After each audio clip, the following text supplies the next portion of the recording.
چې ستاسو سره روټۍ پیرولو وه نن زما فاقه ده پیسې دې څه کړې زه چې په لار راتلم هغه ټولې پیسې مې صدقه کړې دا ولې وجه دا وه چې نن مونږ او مزدوري مونږ ته پوره میلوه شوه نو ما سره دا شک و هسې نه چې ګېډې ته مې حرامې پیسې راړې شي هسې نه چې ګېډې ته مې حرامه روټۍ را لاړې شي نو ما هغه پیسې په لاره یو فقیر له ورکړې صدقه مې کړې نن به زما ناره یا هسې نه چې زما ګېډې ته مشتبه پیسې لاړې شي د بلخ یو حرامې پیسې خپلې او د خپلو بچو ګېډو ته اچول څونه خطرناک څیز دی نو د حدیث کې رسول الله فرمایي چې یو عادت هغه دی چې پنځه وخته لمونځ وکړي دی به دا د جنتي نښه ده دویم عادت دا دی چې خپلې ګېډې ته حلال اچوي د حرامو نه ځان ساتي او بچو نه حلالې روړي اگر کو لګي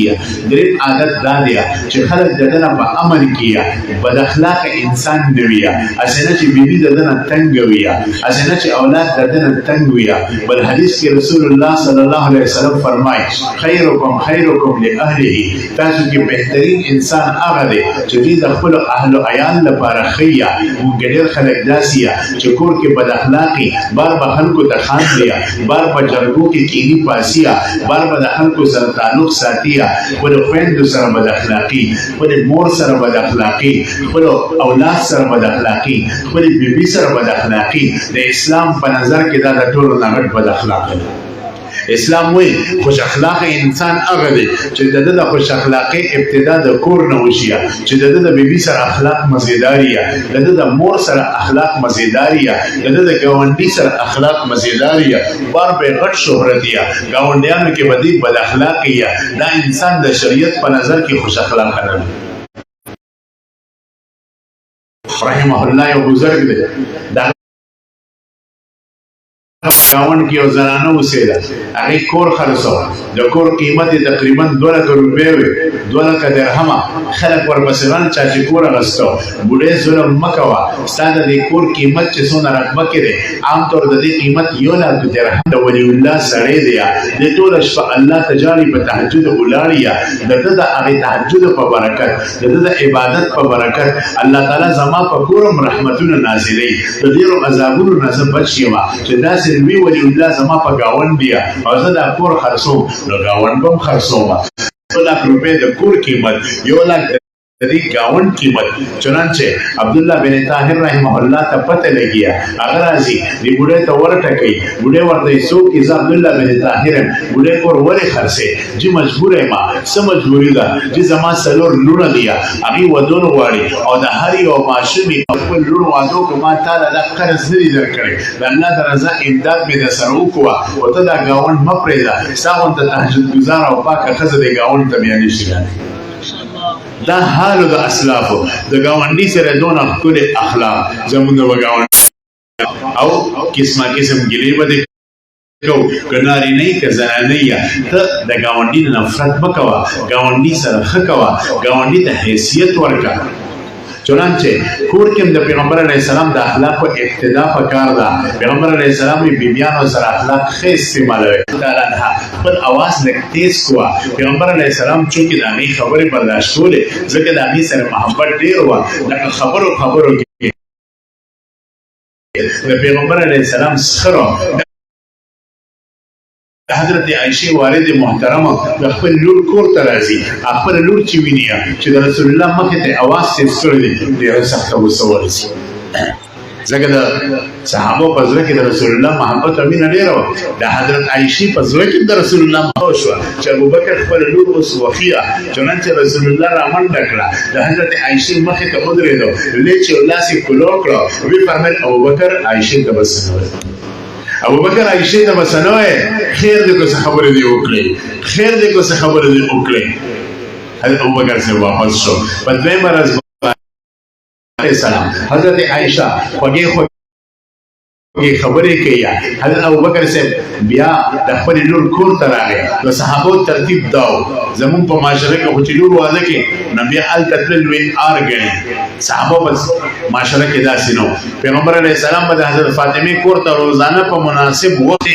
امام الانبیا او حضرت عائشہ خوږې خبرې کوي ابوبکر صاحب د لرې نه اواز ورکوي ای د الله رسوله پرون هم په جنګ کې عیسهدار کړم نن مې په دې روغه کې مې عیسهدار کړي پرون جنګ کې تاسو عیسهدار کړی هغه کې ایصدار کیا رسول الله وته فرمای ابو بکر رازا ته زمونږ نه رازا ابو بکر ته زمونږ نه ابو بکر ځان سره رانږدې کیا دا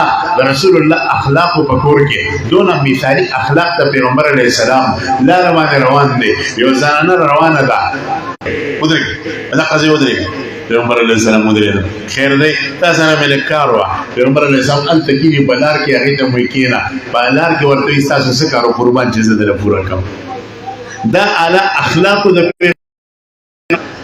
فرمای دا زنانه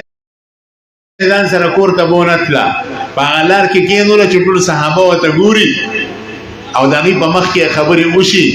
ځکه رسول الله په بل حدیث کې فرمایي اتقوا موازی التهم د تهمت ځان لري ساته اسنه چې دنیا نه تک چوپته صحابه تحلیل نو کتل پیغمبر علیه السلام باندې مبارک په همیشه د حیا په وجه باندې کته هوا حدیث شمائل کې فرمایي صحابه کرام چې رسول الله صلی الله علیه وسلم کې دون خپل حیا وا دون اعلی درجه ولا حیا وا کې جنې بالکل په ستر کې لوی اشیا سونا حیا چې د هغه جنې په پاکي جنې په سترګو کې د هغه نه زیاته حیا د پیغمبر علیه السلام په سترګو مبارک کې دون اعلی اخلاق حضرت انس فرمای لس کاله ما د رسول الله خدمت کړل یا سکم لس کاله می خدمت کړل حتی کې یو طرف ته کینی وړو بولو تا صحابه ورته आवाज ورکی مکوا پیغمبر علیه السلام وینا تاسو आवाज مو ورکوي پرې چې دې بول ختم کی هغه بول کې بیا را پاسي راځي پیغمبر علیه السلام طرف ته یو صحابي ته پیغمبر وایي لار شپ دې بولو باندې بدري بوکي د ابو واچ بیا دا صحابي چې د باندې دراغه مسلمانو دې کې نه یا ګورا د جمعتونو د الله د عبادت لپاره د ذکر اسکار او اذکار او تلاوت لپاره دا د بولو لپاره نه په دې سره جمعه پرې دیږي هغه صحابي وي په الله مې قسمي د پیغمبر ماته وکړې دا کو سره څنګه معاشره کې څنګه رسول الله دا چې د جمعه په ګډ کې وګورئ کې روحناس یا به میراب کې ناس زبر من راوته پیغمبر علیه السلام غمونه له تیرې دي خادو له تیرې دي جنازو له تیرې دي بازار کې ګرځېدلې دي دوستانه تعلق کې ساتلې دي نکاحګانې فرمایلې دي پیغمبر علیه السلام باقاعده بازار کې ګرځېدل د قرآن ورکړو دا نه چې وټه به خالي ورکوله یو بل حدیث کې فرمایي تحب یو بل نه هدیه ورکوي محبت په سیوا کې خبرګه مونږ پیسو له بین د شپه بوټي ورکړي هدیه ورکول چاله دا ډېره غټه خبره ده هدیه ورکول دا ډېره غټه خبره مونږ ته ښکاري او اکثر په کوم ځای کې چې ستا لور واده یو ځای کې دی خور واده ده حق د خپل زړه غوښې درکړي نه ته به بدې ته به ناست دی چې اورېږه سخر راله سره وړو اورګه دې مال سروړي اکثر خلک په دې ته مې یو کنه خاص کر پښتانو مثلا نشته مونږ دا شمتیا ډېر پیغمبر علیه السلام فرمایي تحابو یو بل له هدیه ورکوي دې سره محبت دعوت کوي بعضې سړي هغه به د پیسو له غوټې ورکړي په تمامه زندګۍ کې باندې چې ته خیرات کې نه به دعوت کوي زه مفتي رضا الحق صاحب رونو پیسو له غوټې مه ورکوئ د پیسو د راتلو لار باندې خرج شئ د پیسو د راتلو کارخانه کو کولول غواړئ هغه په صحیح ځایونو باندې خرج وکړئ زه یو ډېر لوی نیک انسان سره ناست وم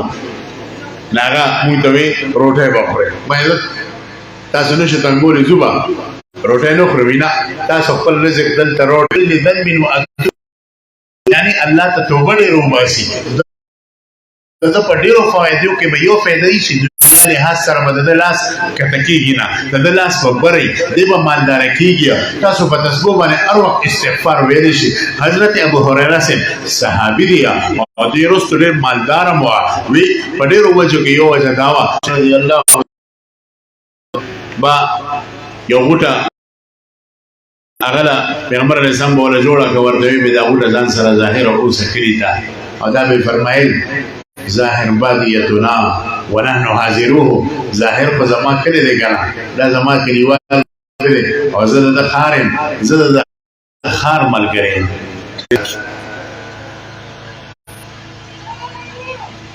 فرمای پیغمبر علیہ السلام مزه هم صحابه سره کو دا سينه چې طبيعت یې سختو عمدہ صحابی دی بازار کې تجارت کیا رسول الله پډک بازار کې راځي شاته دې پریمي دې سو کې دای نی پته ورته چې دا په دستورګو په ګوت چې وګوري دا پیغمبر پاک ته ویداغینه پسې دا اشاره واغسته د رسول الله په سینې مبارکه پسې مجیا چې دا سینه می او دا شام برکت شي او تبرانی په روایت کې دا چې د پیغمبر علیه السلام د لاس مبارک راواغسته په خلونو شروع شو قربان دا خو زمانه جانان لاستی الله پرسته د غټ قیمت ده د الله پرسته قیمتي هستی قیمتي انسان دا د پیغمبر علیه السلام اخلاق لګي به کوله پیغمبر علیہ السلام ترور د پوپی دا د پلار خور حضرت صفیہ د زبیر بن عوام سے والدہ محترمه رااله ورو زو جنت ته زمو کنه دا بوډه وا عمر ډیرو پیغمبر علیہ السلام ورته بوډه ګان جنت نشي ته کی معنی ده پیغمبر علیہ السلام یو صحابي راغی اې دا الله رسول او په پکار پیغمبر علیہ السلام نو خلکو داسې د 100 روپو د شلو په ډیماند نه کوي چې 100 روپیا راشل ا بادشاہ هغه بادشاہ د بادشاہ نه خلک د 100 روپو ډیماند نه کوي هغه ته اسرا داسې غټه غټه خبرې به ورته کولې امام الانبیاء با هم هغه شان کول یو صحابي ورته راغی یره دې زما وخت ضرورت دی خو راکا یره د وخت بشي بدل درکم هغه ورته اې د رسوله د وخت په بشي بز سکوما پیغمبر علیه السلام ورته وې د نیک بخته چې دا کوم وخت پیغمبر د سنتونو ډکه بوا د حرام نزان اوساتوا د منځونو خیال ساتوا د تکبر نزان اوساتوا حدیث کې راځي کبر کم سړی چې د سلام ابتدا دا کې دې بد تکبر نه پاکي تکبر بدترین بیماری ده الله دې موت او ساتي عاجزی بهترین خصلت پیغمبري عادت ته پیغمبري خاص ته تمام پیغمبرانو کې عاجزی امام الانبیاء کې دونه عاجزی و عزت مند د تکبر نه ځان اوساته د لوی نه ځان اوساته پیغمبر